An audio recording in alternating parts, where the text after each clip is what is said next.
तो हेलो दोस्तों, good evening. आप सब कैसे हो? आई होप आप सब बहुत ही अच्छे होंगे और स्वस्थ भी होंगे। दोस्तों, ये आपके बीएड फोर्थ सेमेस्टर की क्लास है। बीएड फोर्थ सेम की क्लास है और हम लोग पढ़ रहे हैं second paper, guidance and counselling in school, विद्यालय में निर्देशन और परामर्श। इससे पहले हम लोगों ने यूनिट 1 का ये पूरा पढ़ लिया है। यूनिट बी में भी हम लोगों ने 2 लेक्चर ले लिया था। आज यूनिट 1 के बी का लास्ट लेक्चर होगा। पहले के 2 लेक्चर में हमने क्या पढ़ा था? Principle and basic assumptions of guidance, मार्गदर्शन के सिद्धांत और बुनियादी मान्यताएं। दूसरे लेक्चर में हम लोगों ने पढ़ा था वेरियस थ्योरीज ऑफ गाइडेंस, मार्गदर्शन के विभिन्न सिद्धांत। आज के इस वीडियो लेक्चर में हम पढ़ेंगे modern trends and problems of guidance in Indian context, मार्गदर्शन की समस्याएं और आधुनिक रुझान भारतीय संदर्भ में। इस टॉपिक को आज हम देखने वाले हैं। तो दोस्तों, अगर आप चैनल पे नए होंगे तो चैनल को सब्सक्राइब कर लीजिएगा। वीडियो के डिस्क्रिप्शन में आपको टेलीग्राम चैनल का लिंक मिल जाएगा, तो टेलीग्राम चैनल को ज्वाइन कर लीजिएगा। और व्हाट्सएप चैनल का भी लिंक आपको मिल जाएगा वीडियो के डिस्क्रिप्शन में, तो व्हाट्सएप चैनल को ज़रूर ज्वाइन कर लीजिएगा। यहाँ पर हमारे फॉलोअर बहुत कम हैं, मैं आपसे पर्सनली बोल रहा हूँ। और साथ ही अगर आप इस पीडीएफ नोट्स को लेना चाहते हैं तो वीडियो के डिस्क्रिप्शन में आपको एक नंबर मिल जाएगा, उस पर कॉल या व्हाट्सएप करके कुछ पेमेंट पे करके आप नोट्स को ले सकते हैं। अगर आपको एक पेपर के नोट्स चाहिए तो आपको 100 रुपये पेमेंट करना होगा, और यदि आपको 2 पेपर के नोट्स चाहिए स्कूल मैनेजमेंट का भी साथ में, तो आपको 200 रुपये का पेमेंट करना पड़ेगा। चलिए आज के वीडियो लेक्चर को स्टार्ट। देखिए, आज का जो हमारा टॉपिक है वो टॉपिक ये है, modern trends of guidance in Indian context, निर्देशन की आधुनिक प्रवृत्तियां या कह लीजिए आधुनिक रुझान भारतीय संदर्भ में। सबसे पहले ये हम देखेंगे, फिर हम देखेंगे problems of guidance in Indian context, भारतीय संदर्भ में निर्देशन से संबंधित समस्याएं क्या है। तो पहले आधुनिक रुझान देख लेते हैं, फिर समस्या देखेंगे। तो आधुनिक रुझान का मतलब क्या है? पर इसका मतलब ये है कि जो प्राचीन काल में हमने आपको बताया था कि निर्देशन किस प्रकार से दिया जाता था, तो प्राचीन काल से जैसे ही हम लोग आधुनिक काल में प्रवेश किए, मॉडर्न जनरेशन में, मॉडर्न पीरियड में प्रवेश किए, तो आधुनिक समय में, आज के समय में, वर्तमान समय में निर्देशन की जो प्रक्रिया है, निर्देशन के क्षेत्र में जो चल रहे कार्य हैं वो किस प्रकार से हो रहे हैं। यानी कह लीजिए कि पिछले समय की अपेक्षा आज के समय में निर्देशन से संबंधित क्या परिवर्तन हमको देखने को मिलते हैं निर्देशन के अलग अलग पक्ष में। तो इसी चीज़ को हम लोग पढ़ेंगे। तो इसमें सबसे पहला हमारा जो पॉइंट होगा वो ये है, शैक्षिक निर्देशन से संबंधित नवीन प्रवृत्तियाँ, इंग्लिश में बोलेंगे new trends related to the educational guidance. हम देखेंगे कि शैक्षिक निर्देशन पहले कैसे दिया जाता था और आज वर्तमान में उसमें क्या परिवर्तन हुए हैं, क्या नए रुझान देखने को मिल रहे हैं, क्या नई चीज़ें उसमें उभर कर आई हैं, ये चीज़ हम देखेंगे। पहले निर्देशन का लक्ष्य सीमित था, पर वर्तमान में इसका लक्ष्य विकासात्मक आवश्यकताओं की पूर्ति है। पहले निर्देशन का जो लक्ष्य था वो क्या था? लिमिटेशन उसमें था, यानी एक सीमित दायरे तक था। पहले प्राचीन काल में निर्देशन का लक्ष्य क्या होता था कि जानकारी देना, सूचना देना, इतना रहता था। लेकिन आज जो निर्देशन का लक्ष्य है वो सूचना से थोड़ा बढ़ के आज क्या है, विकासात्मक आवश्यकताओं की पूर्ति है, कि जो एक बच्चा है उसका सही से विकास करने के लिए जो जो उसकी आवश्यकता है उसको हम निर्देशन के द्वारा पूरा करते हैं। तो विकासात्मक आवश्यकता क्या है? डेवलपमेंटल नीड्स किसे कहते हैं? तो विद्यार्थियों में सृजन क्षमताओं का विकास करना, व्यावसायिक अवसरों की तैयारी हेतु उन्हें तैयार करना, समाजीकरण उनका करना, इसको हम कहते हैं विकासात्मक आवश्यकता। तो आज निर्देशन के द्वारा ये लक्ष्य हम रखा गया है कि निर्देशन का लक्ष्य विद्यार्थियों में सृजनशीलता का विकास करना, व्यावसायिक अवसर को वो उपयोग कर पाएँ अपने लिए, ऐसी क्षमता का विकास करना, समाजीकरण उनका करना, ये आज निर्देशन का लक्ष्य है, सूचना से आगे बढ़ के। पहले निर्देशन प्रार्थी केंद्रित न होकर निर्देशनकर्ता केंद्रित हुआ करता था।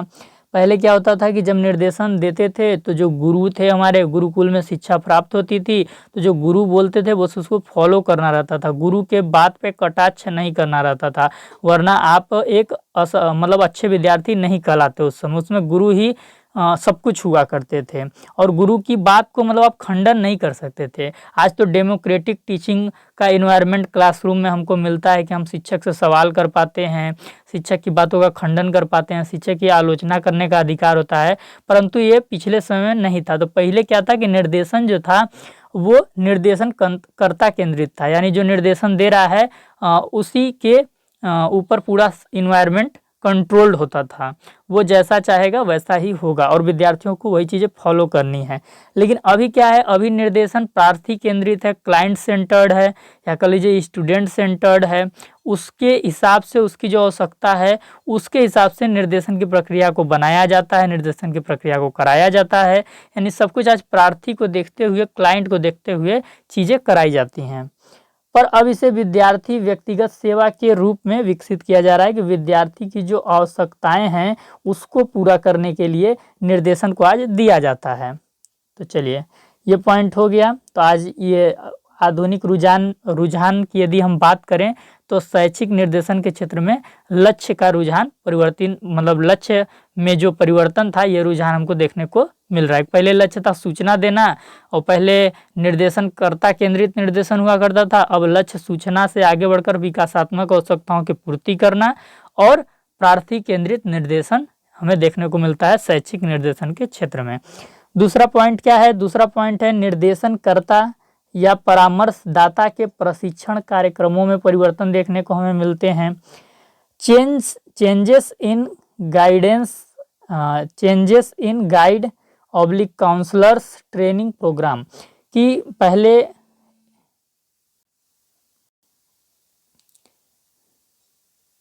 देखिए, पहले क्या था कि निर्देशनकर्ता को कैसे ट्रेनिंग दी जाती थी निर्देशन ताकि वो आगे जाकर निर्देशन कर सके।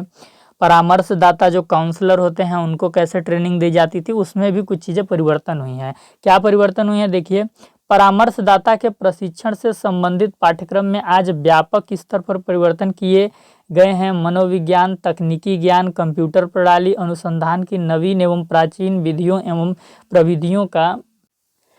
तो पहले क्या था कि जैसे जो गाइड होता था या फिर जो काउंसलर होता था उनको जब ट्रेनिंग दी जाती थी तो उन्हें स्पेशल मनोविज्ञान, साइकोलॉजी नहीं पढ़ाई जाती थी। टेक्निकल एजुकेशन में लैक दिखता था हमारे पिछले समय में। कंप्यूटर प्रणाली विकसित नहीं हुई थी, तो इन सब चीज़ों का ज्ञान काउंसलर को नहीं था और जब काउंसलर काउंसलिंग करता था तो इन सब चीज़ों को प्रयोग नहीं कर सकता था काउंसलिंग के दौरान। न तो उस समय रिसर्च होते थे बड़े लेवल पे। तो आज क्या है कि काउंसलर या फिर गाइड की हम बात कर लें तो इनको जो ट्रेनिंग दी जाती है तो व्यापक स्तर पर इनका पाठ्यक्रम बनाया जाता है और इनको सिस्टमेटिक वे में ब्रॉड तरीके से इनकी ट्रेनिंग को दिया जाता है। तो ये भी परिवर्तन हमें देखने को मिलते हैं। तीसरी चीज़ें क्या है, तीसरी चीज़ है मूल्यांकन के नवीन प्रत्ययों का विकास हुआ है। Development of new concept in evaluation दिखता है। तो मूल्यांकन के नवीन प्रत्ययों का विकास में क्या है, हम देख सकते हैं निर्देशन एवं परामर्श की प्रक्रिया किस सीमा तक अपने लक्ष्यों एवं उद्देश्यों को प्राप्त कर सकी है। इस ज्ञान के अभाव में निर्देशन प्रक्रिया को प्रभावी बना पाना असंभव है। अतः निर्देशन के प्रचलित मूल्यांकन पद्धतियों के अतिरिक्त कुछ अन्य प्रविधियों एवं धारणाओं के विकास पर बल दिया जा रहा है। क्या है कि निर्देशन और परामर्श हम कैसे प्रदान किए हैं, उसका कितना प्रभाव पड़ा है, जो हमने ऑब्जेक्टिव निर्धारित किए थे वो किस हद तक पूरे हुए हैं, इसका जो पता चल पाता है वो मूल्यांकन के द्वारा ही चल पाता है। तो निर्देशन के उद्देश्यों की पूर्ति किस हद तक हुई है, उसके लिए मूल्यांकन के कुछ पद्धति थे, कुछ प्रविधि थे पुराने समय में, जिनको कि हम फॉलो करते अभी तक आ रहे हैं। लेकिन अभी क्या है, मूल्यांकन की पद्धति कुछ नई भी विकसित हुई हैं, कुछ नए धारणाएं भी विकसित हुए हैं कि निर्देशन के क्षेत्र में हम किन किन चीज़ों का मूल्यांकन कर सकते हैं। तो वो चीज़ हमें पढ़ना चाहिए यहाँ पे। वो क्या है कि निर्देशन का जो हमने लक्ष्य बनाया था या निर्देशन के जो हमने उद्देश्य निर्धारित किए थे, अगर उनको हमें पुनः निर्धारण करना है तो हमें निर्देश के निर्देशन के उद्देश्यों की पूर्ति देखनी पड़ेगी कि जो हमने पहले उद्देश्य निर्धारित किए थे वो किस हद तक पूरा हुए हैं, अगर पूरा नहीं हुए हैं तो क्यों नहीं हुए हैं, तो क्या उद्देश्यों को बदलने का ज़रूरत है, तो इसलिए भी मूल्यांकन किया जाता है। जो हमने लक्ष्य निर्धारित किए थे उसकी वैलिडिटी को चेक करना, उसकी रियलाइबिलिटी विश्वसनीयता को चेक करना, उसकी सार्थकता को चेक करने की ज़रूरत है। आवश्यकता के अनुपात में निर्देशन कार्यकर्ताओं की संख्या बराबर है या नहीं है, इस चीज़ का भी मूल्यांकन किया जाना चाहिए कि जनसंख्या कितनी है और उसके हिसाब से हमारे पास निर्देशनकर्ता भी हैं या नहीं हैं। निर्देशन में निर्देशनकर्ता की रुचि हो पा रही है या नहीं हो पा रही है, इनके प्रशिक्षण का जो प्रोग्राम है उसमें यदि कुछ सुधार करने की आवश्यकता है तो इन चीज़ों का भी मूल्यांकन किया जाना चाहिए। सेवार्थी के संबंध में आर्थिक अधिक प्रदत्तों के संकलन एवं उनके वस्तुनिष्ठ विश्लेषण की जांच के क्षेत्र में अब मूल्यांकन किए जा रहे हैं कि कैसे हम क्लाइंट का जो डेटा है वो अधिक से अधिक प्राप्त कर पाएँ और उसका ऑब्जेक्टिव एनालिसिस करके अच्छे से उसको गाइड कर सकें। निर्देशन सेवाओं हेतु पर्याप्त सुविधाओं का जाल बिछाने का काम हो रहा है। उपलब्ध आलेखों की पर्याप्तता पे काम हो रहा है कि अगर किसी को निर्देशन देना है तो उससे संबंधित साहित्य पुस्तकें हमारे पास हैं या नहीं हैं, तो उसको भी बढ़ाया जा रहा है। तो ये चीज़ परिवर्तन देखने को मिल रहा है। चौथा क्या है, निर्देशन के क्षेत्र में तकनीकी की भूमिका, role of technology in guidance. पहले निर्देशन के क्षेत्र में तकनीक बहुत कम इन्वॉल्व था क्योंकि तकनीक का विकास ही नहीं हुआ था, लेकिन जब हम आधुनिक समय की बात कर रहे हैं तो हमारे यहाँ कंप्यूटर आ चुका है, डिजिटल इंडिया हो चुका है, इंटरनेट का ज़माना है, तो आज टेक्नोलॉजी की बात की जाती है और ऐसा कोई भी क्षेत्र या ऐसा कोई भी सेक्टर नहीं बचा है जहाँ पे टेक्नोलॉजी को इम्प्लीमेंट न किया जा रहा हो, टेक्नोलॉजी का प्रयोग न किया जा रहा हो। अब कंप्यूटर का प्रयोग भी निर्देशन में किया जाने लगा है। निर्देशन व परामर्श की प्रक्रिया में जो निर्देशन करता है या परामर्श दाता है का प्रमुख काम है कि मनोवैज्ञानिक परीक्षणों के प्रशासन व उससे प्राप्त परिणामों की व्याख्या करके समाधान निकालना है। अब क्या है कि अब जो गाइड हैं या जो काउंसलर हैं उनका प्रमुख काम क्या हो गया है कि वो साइकोलॉजी बेस्ड टेस्ट को क्लाइंट पे मतलब कि क्लाइंट पे प्रयोग करें, टेस्ट को करें और उसका जो रिजल्ट आता है उसके रिजल्ट को इंटरप्रिटेशन करके एक्सप्लेन करके समस्या का समाधान निकालना आज काउंसलर का काम रह गया है। तो कंप्यूटर के आने के चलते निर्देशन की जो प्रक्रिया है थोड़ी आसान बन गई है। जो काउंसलर का काम था वो थोड़ा, या कह लीजिए जो काउंसलर के ऊपर बोझ था वो थोड़ा कम हो गया है। अतः मनोवैज्ञानिक परीक्षणों के सफल संचालन हेतु अब निर्देशन व परामर्श प्रक्रिया विभिन्न प्रकार के मशीनों का प्रयोग हो रहा है। अब क्या है कि देखिए, जैसे मनोवैज्ञानिक परीक्षण पहले करने होते थे तो पूरा काम काउंसलर को ही करना पड़ता था, टेक्नोलॉजी नहीं था तो। लेकिन जैसे ही टेक्नोलॉजी आया तो क्या हुआ कि मनोवैज्ञानिक परीक्षणों को सही से उसको आयोजित करने के लिए प्रार्थी के ऊपर हमारे पास विभिन्न तरीके के मशीन आ गए हैं, कंप्यूटर आ गए हैं। तो उन मशीन्स का उपयोग करके हम आज इन टेस्टों को आसानी से कर लेते हैं। तो ये भी एक नई चीज़ें परिवर्तन हमें देखने को मिलती है आधुनिक समय में। अगला क्या है, पांचवा चीज, मानव व्यवहार से संबंधित नवीन प्रत्ययों का विकास, changing concept of human behaviour Ruth Strang के द्वारा। निर्देशन और परामर्श के क्षेत्र में यदि सबसे अत्यधिक किसी ने काम किया है तो वो रूथ स्ट्रैंग ही हैं। तो इनका नाम आपको बहुत जगह देखने को मिलेगा और आप अगर परिभाषा या फिर कुछ लिखेंगे तो इनका परिभाषा जरूर एक ले लीजिएगा क्योंकि ये निर्देशन के क्षेत्र में प्रमुख व्यक्ति हैं।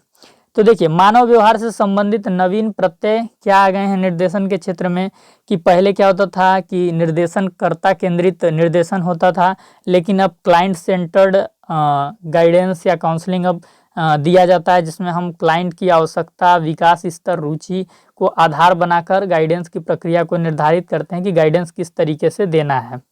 विकासात्मक निर्देशन पर अब बल दिया जाता है, सुधारात्मक निर्देशन पर अब बल नहीं दिया जाता है कि सुधार करना है। सुधार से थोड़ा आगे बढ़ के उसका विकास भी हमको करना है, यानी व्यक्ति के समग्र पक्ष पर बल दिया जाता है। यदि व्यक्ति एक समस्या लेके आ रहा है तो ऐसा नहीं सिर्फ उसी समस्या पे हम विचार करेंगे, उस समस्या के जो अन्य क्षेत्र भी होंगे या फिर जो समस्या फ्यूचर में जाके कोई और समस्या जन्म दे सकते हैं, तो मतलब सभी क्षेत्रों पे हम ध्यान देते हैं। ऐसा नहीं कि एक समस्या है तो बस एक ही पक्ष को देकर उसको गाइड करेंगे, उससे संबंधित जो भी अतिरिक्त पक्ष होंगे सबको हम देखेंगे, अन्य क्षेत्रों पर भी मतलब ध्यान दिया जाएगा। निर्देशन कार्यक्रमों में शिक्षकों का सहयोग अब लेना मस्ट कर दिया गया है कि अब ऐसा नहीं कि निर्देशन सिर्फ गाइड या फिर काउंसलर ही देगा, टीचर भी देंगे निर्देशन, क्योंकि शिक्षा की क्या है, सहायक प्रणाली है, बिना निर्देशन के शिक्षा को दिया ही नहीं जा सकता है। सामूहिक निर्देशन का विकास हो गया है। वर्तमान समय में यह अनुभव किया जा रहा है कि सेवार्थी को समुचित निर्देशन एवं परामर्श देने के लिए उससे संबंधित अभिभावक भी निर्देशन दे सकता है। शिक्षक, प्राचार्य, मित्रों का सहयोग प्राप्त हो। मात्र परामर्शदाता के द्वारा ही इस भूमिका का निर्वाह सार्थक रूप से किया जाना कठिन है। अतः निर्देशन व परामर्श के क्षेत्र में सामूहिक कार्य को प्रोत्साहित किया जा रहा है। अब क्या किया जा रहा है कि हर किसी को निर्देशन करने के लिए प्रोत्साहित किया जा रहा है। जिस प्रकार स्कूल में निर्देशन के लिए टीचर को इन्वॉल्व किया गया, इसी तरह परिवार, प्राचार्य, मित्र सभी को निर्देशन के कार्यभार को सौंपा जा रहा है। उनको प्रोत्साहित किया जा रहा है कि आप भी इस कार्य को कीजिए, सिर्फ काउंसलर ही इस कार्य को नहीं करेगा। निर्देशात्मक एवं अनिर्देशात्मक निर्देशन का प्रयोग किया जा रहा है। डायरेक्ट काउंसलिंग या direct guidance, non direct guidance techniques हमारे पास आ गई हैं, इस टेक्निक को हम यूज कर रहे हैं। अनुवर्ती अध्ययन का प्रयोग किया जा रहा है। फॉलोअप सर्विस इसे हम बोलते हैं। ये क्या होता है, जीविका के समायोजन में एक प्रकार का मदद प्रदान करता है फॉलोअप सर्विस, अनुवर्ती अध्ययन का प्रयोग। अब इसका भी प्रयोग किया जाता है वर्तमान समय में निर्देशन और काउंसलिंग से संबंधित। व्यक्तिगत अध्ययन, केस स्टडी का जो मेथड होता है वो भी, उसका भी समुचित प्रयोग किया जा रहा है गाइडेंस एंड काउंसलिंग देने के लिए। तो नई नई टेक्निक्स विकसित हो गई हैं निर्देशन और परामर्श देने के लिए। तो ये सारी चीज़ें, ये सारे पॉइंट आप ध्यान रख सकते हैं मॉडर्न ट्रेंड्स ऑफ गाइडेंस के अंतर्गत, कि निर्देशन से संबंधित आधुनिक रुझान क्या हमें देखने को मिल रहे हैं आधुनिक समय में, ये सारे पॉइंट हैं। अब हम बात कर लेते हैं दोस्तों problems of guidance in Indian context, निर्देशन की समस्या भारतीय परिप्रेक्ष्य में, कि निर्देशन में आने वाली समस्या क्या है। निर्देशन कार्य के मध्य आने वाली विभिन्न समस्याएं निम्नलिखित हैं। पहला क्या समस्या है, अध्यापकों पर अत्यधिक कार्यभार, excessive working load on teacher. अध्यापक पर ही निर्देशन कार्य का प्रारंभिक दायित्व होता है, लेकिन हमारे देश में अध्यापक कार्य के बोझ से दबे जा रहे हैं, जैसे कक्षाओं में विद्यार्थियों की अत्यधिक संख्या, परीक्षण संबंधी कार्य, रजिस्टर, अभिलेख तथा अनेक गौण कार्य। यही कारण है कि वे निर्देशन संबंधी उत्तरदायित्व का निर्वाह समुचित रूप से नहीं कर पाते। यहाँ पे क्या बोला जा रहा है कि अध्यापक पर ही निर्देशन कार्य का प्रारंभिक दायित्व है। पहला निर्देशन हमें टीचर के द्वारा ही मिलता है। इंसान जब बड़ा होता है तब जाके गाइड से मिल पाता है, काउंसलर से अपनी काउंसलिंग करा पाता है, लेकिन जब उसको पहली बार निर्देशन मिलता है तो उसके अध्यापक के द्वारा, परिवार में माता पिता के द्वारा ही मिलता है। लेकिन यहाँ पे हम अध्यापक की बात कर रहे हैं। तो यहाँ पे बोला क्या जा रहा है कि हमारे देश में जो टीचर का कार्य है स्कूल में बहुत सारा होता है, तो वो बहुत सारा काम के चलते बोझ से दब जा रहे हैं। जैसे कि कक्षा में बहुत सारी विद्यार्थियों की बहुत ज़्यादा संख्या होती है, तो ऐसे वो 1-to-1 को थोड़ी ना गाइड कर पाएंगे या 1-to-1 की काउंसलिंग कर पाएंगे, ऐसा नहीं कर पाएंगे। परीक्षा संबंधी बहुत सारे कार्य होते हैं, पेपर बनाना होता है, कॉपी चेक करना होता है, नंबर सीट पे पूरा नोट करना होता है, रजिस्टर, अभिलेख, रजिस्टर में अटेंडेंस का पूरा डेटा बनाना, फीस का डेटा अपना तैयार करना, अनेक उसके अलावा भी कई कार्यक्रम होते हैं, तो सब जुड़े हुए कार्य होते हैं। तो इससे क्या है, अध्यापक बोझ तले दब जाता है और निर्देशन करने के लिए उसको समय नहीं मिलता है कि वो निर्देशन को अच्छी तरीके से क्लास में संपन्न करा पाए, बच्चों को बढ़िया तरीके से निर्देशन कर पाए। तो ये भी एक चीज़ समस्या देखने को मिलती है। दूसरी चीज़ क्या है, अध्यापकों का रूढ़िवादी दृष्टिकोण, traditional outlook of the teachers. इसके अंदर क्या थ्योरी है, इसके अंदर कॉन्सेप्ट ये है हमारा दोस्तों, हमारे देश में अधिकांश वे ही व्यक्ति शिक्षा के क्षेत्र में प्रविष्ट होते हैं जो अन्य क्षेत्रों में अवसरों से वंचित रह जाते हैं। ऐसे व्यक्ति अत्यंत कम संख्या में हैं जिनकी शिक्षण के क्षेत्र में रुचि होती है। इसका परिणाम ये होता है कि वे नए रचनात्मक कार्यों का निर्वाह उत्साहपूर्वक नहीं कर पाते तथा प्रशिक्षण करने के उपरांत भी उनके शिक्षण का ढंग परंपरागत ही रहता है। यही कारण है कि आज हमारे देश में निर्देशन का कार्य इस क्षेत्र में प्रगति नहीं कर पा रहा है। देखिए बहुत ही अच्छा पॉइंट है। ये पॉइंट क्या है, ये चीज़ बोल रहा है कि शिक्षकों के अंदर रूढ़िवादी दृष्टिकोण है, वो कुछ नया करना ही नहीं चाहते, वो कुछ इनोवेटिव या फिर क्रिएटिव करना ही नहीं चाहते हैं, वो कुछ अलग करना ही नहीं चाहते क्लास में। और ऐसा क्यों? ऐसा इसलिए है, ये बोला जा रहा है कि हमारे जो भारत देश है, यहाँ पर जो अधिकतर व्यक्ति जो शिक्षक बने हुए हैं वो ऐसे व्यक्ति हैं जो अपने जीवन में कुछ नहीं कर पाए, लास्ट में टीचिंग में किसी तरह चले गए। तो ऐसे जो व्यक्ति हैं वो शिक्षा के लाइन में शिक्षक बन के आ तो जाते हैं, लेकिन जो शिक्षण कार्य है, जो टीचिंग प्रोफेशन है, उसमें उनकी रुचि डेवलप नहीं हो पाती, उनका इंटरेस्ट डेवलप नहीं हो पाता है। और जब उनका इंटरेस्ट डेवलप नहीं हो पाता है तो वो क्या होता है, अपने टीचिंग मेथड में, अपनी टीचिंग प्रक्रिया में कुछ सुधार नहीं करना चाहते हैं, कुछ अपडेट नहीं करना चाहते हैं, कुछ नया नहीं करना चाहते हैं, बेहतर तरीके से शिक्षण करने पे कभी ध्यान ही नहीं देते हैं, जिसके वजह से वो निर्देशन भी नहीं कर पाते हैं। क्योंकि निर्देशन शिक्षा की सहायक प्रणाली है। जब आप टीचिंग करते हैं तो उसी के दौरान आपको साथ ही साथ निर्देशन भी बच्चों को करना होता है। तो जब आप अच्छा टीचिंग नहीं करेंगे तो जाहिर सी बात है आप अच्छा निर्देशन भी नहीं करेंगे। तो शिक्षकों का शिक्षण की प्रक्रिया में रुचि होना बहुत ज़रूरी है। और अगर उनकी रुचि अपने प्रोफेशन के प्रति डेवलप नहीं हो पाती है तो ये जो गाइडेंस की प्रक्रिया है ये भी अच्छी तरीके से क्रियान्वित नहीं हो पाएगी क्लासरूम के अंदर, विद्यालय के अंदर। तो इसके लिए शिक्षकों को थोड़ा प्रतिबद्ध होना पड़ेगा, कमिटेड होना पड़ेगा। पहले आप क्या थे, आपका पास्ट क्या था, उससे कोई मतलब नहीं है। आप टीचिंग के फील्ड में आ गए हैं, टीचिंग प्रोफेशन में आ गए हैं, तो आपके हाथ में सैकड़ों बच्चों का भविष्य है, सैकड़ों बच्चों को आप रास्ता दिखाने का काम कर रहे हैं। तो आपका कर्तव्य बनता है कि आप उनको एक सकारात्मक रास्ता दिखाइए और सही दिशा में उनको अग्रसरित करने के लिए अपना संपूर्ण जीवन, अपना संपूर्ण व्यक्तित्व उनके लिए समर्पित कीजिए। ये आपका कर्तव्य है। एक अच्छे शिक्षक की विशेषता यही है। तीसरा पॉइंट जो है, अशिक्षित एवं रूढ़िवादी अभिभावक। क्या है कि कुछ पेरेंट जो हमारे होते हैं वो भी असाक्षर होते हैं, अशिक्षित होते हैं और रूढ़िवादी दृष्टिकोण होता है, पुरानी धारणा को अपनाए रहते हैं, जो पूर्वाग्रह उनके मन में बन गया है, जो कहीं से कॉन्सेप्ट उसको वो मिटाना ही नहीं चाहते, उसको वो क्लियरिफाई करना ही नहीं चाहते हैं।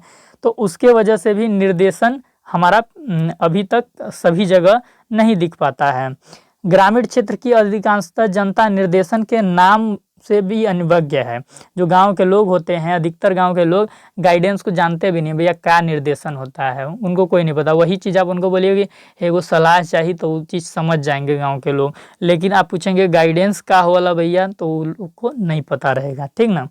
तो ये चीज़ बोला जा रहा है, जिन व्यक्तियों ने निर्देशन का नाम तक नहीं सुना, उनसे निर्देशन के महत्व को समझने की आप अपेक्षा करेंगे तो फिर ये तो मूर्खता है भाई। जिसको गाइडेंस का मतलब नहीं पता हो, वो गाइडेंस का नाम भी नहीं जानता हो, तो फिर वो गाइडेंस का इम्पोर्टेंस नहीं समझेगा। और जब गाइडेंस का इम्पोर्टेंस नहीं समझेगा तो वो गाइडेंस का प्रसार कैसे कर पाएगा अपने आसपास के जगहों में, आसपास के लोगों में। तो गाइडेंस वहाँ पे क्या होगा, वहाँ से गाइडेंस जो होगा वो डिक्रीज होगा और गाइडेंस का प्रचार प्रसार कम हो जाएगा।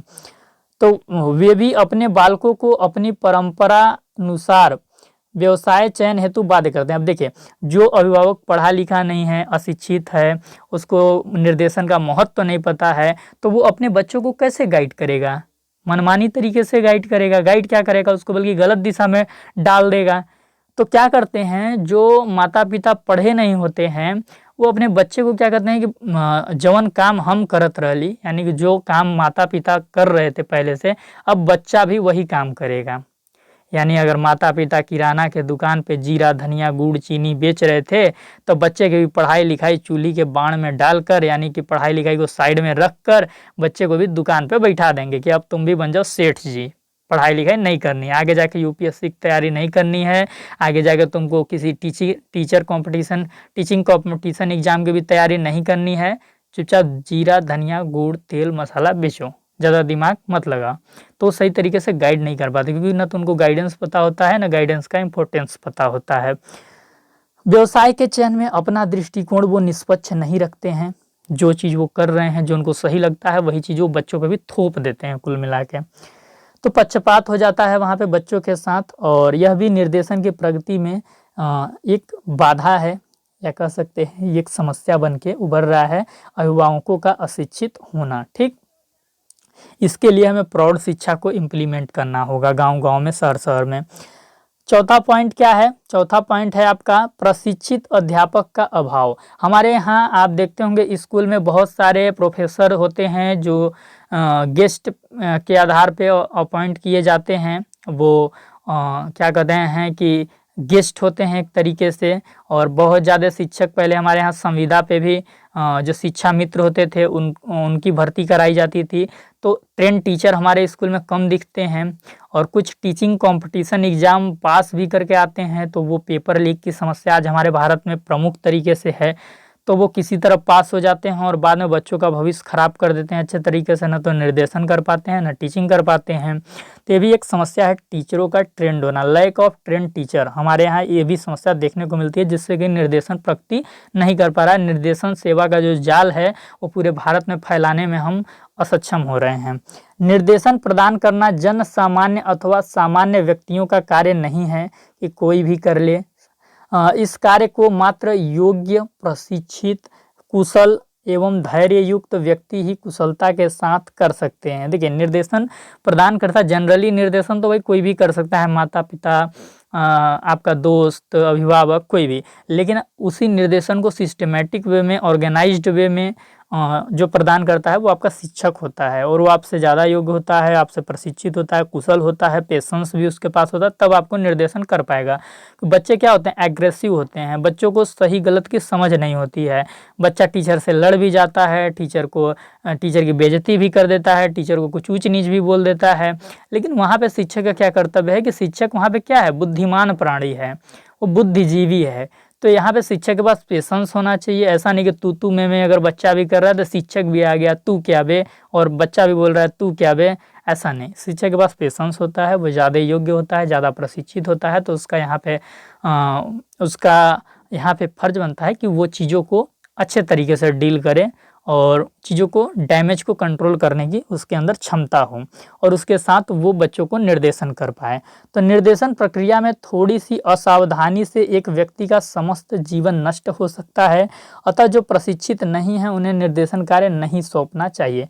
अगर टीचर बहुत ज़्यादा ट्रेंड नहीं है तो वो बच्चों को गलत निर्देशन कर देगा, और बच्चों को गलत निर्देशन करेगा, बच्चे गलत दिशा में काम करेंगे, और गलत दिशा में काम करेंगे तो उनका फ्यूचर भी बर्बाद हो सकता है। तो इसलिए टीचर का ट्रेंड होना बहुत ज़रूरी है। बच्चों को गलत पढ़ा सकता है, गलत जानकारियाँ दे सकता है, गलत चीज़ों की आदत लगा सकता है। तो टीचर का कमिटेड होना और टीचर का एक्सपीरियंस्ड होना, ट्रेंड होना बहुत ज़रूरी है निर्देशन के लिए। अगला जो पॉइंट है वो क्या है? विद्यालयों में पाठ्यक्रम, करिकुलम इन स्कूल। स्वतंत्रता प्राप्ति के उपरांत हमारे देश में बेसिक शिक्षा एवं बहुउद्देशीय विद्यालयों की स्थापना तो की जा रही है, लेकिन इन विद्यालयों में ज्ञान की विभिन्न शाखाओं के शिक्षण की व्यवस्था का अभाव है। देखिए, यहाँ पे पाठ्यक्रम का मतलब आपको किस संदर्भ में लेना है। हमने आपको बीएड के 3rd सेमेस्टर में पढ़ाया था कि करिकुलम किसे कहते हैं। करिकुलम माने विद्यालय के अंदर या विद्यालय के बाहर होने वाली संपूर्ण गतिविधियाँ जो आपके स्टैंडर्ड से जुड़ी हों, आपके स्ट्रीम से जुड़ी हों, आपके कोर्स से जुड़ी हों, वो करिकुलम कहलाता है। तो करिकुलम के अंदर क्या आता है कि गाइडेंस भी आ जाता है, काउंसलिंग भी आ जाता है, और आपके सारे जो क्या बोलते हैं उसको, को करिकुलर एक्टिविटीज़ हैं वो आ जाती हैं, एकेडमिक एक्टिविटीज़ हैं वो आ जाती हैं, तो सारे चीज़ आ जाते हैं उसके अंदर। तो इसमें बोला क्या जा रहा है कि जो करिकुलम है ना वो अच्छे तरीके से यहाँ पे स्ट्रक्चर्ड नहीं है, वो अच्छे तरीके से कर सकते हैं, उस इंफ्रास्ट्रक्चर भी उस करिकुलम का डेवलप नहीं हो पाया है। तो इसमें कहा क्या जा रहा है कि जो हमारे यहाँ स्कूल हैं, तो जो हमारी बेसिक शिक्षा या जो नीति है हमारी NEP 2020 ही जो नीति है उसमें क्या है, बहुत सारे ऑब्जेक्टिव निर्धारित किए गए हैं, उसके लिए रास्ते भी बताए गए हैं कि इनकी कैसे पूर्ति करनी है।